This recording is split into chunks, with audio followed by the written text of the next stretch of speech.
આવા પ્રકારનો એક દાખલો છે.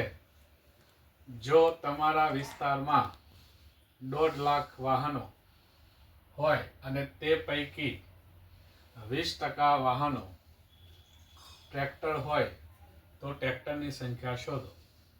આવા પ્રકારનો દાખલો પૂછાય તો આ જે છે તે ટકાનું એક આપણું ચેપ્ટર આવે છે. તો તેમાં કેવી રીતે આપણે દાખલો ગણીએ તો જોઈએ. આપણે 20%નો મતલબ શું થાય તો કે 100 વાહનો હોય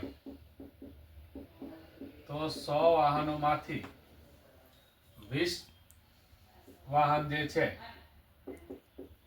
એ ટ્રેક્ટર છે.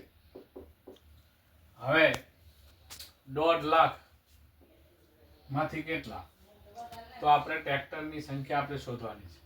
તો કે માટે 1.5 લાખ એટલે 1,50,000 થાય. 1,50,000 માંથી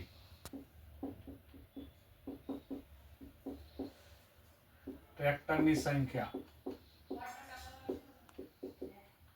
બરાબર કેટલી, તો આપણે તે શોધીએ. હવે સૂત્ર મુજબ જોઈએ તો 1,50,000 ગુણ્યા 20 અને છેદમાં 100. આપણે એક મીંડું ગયું, બીજું મીંડું ગયું. હવે અહીંયા 15,000 ગુણ્યા 2, 15 દુ 30 અને બાકીના 3 મીંડા, એટલે કે 30,000 વાહન છે એટલે કે ટ્રેક્ટરની સંખ્યા હશે.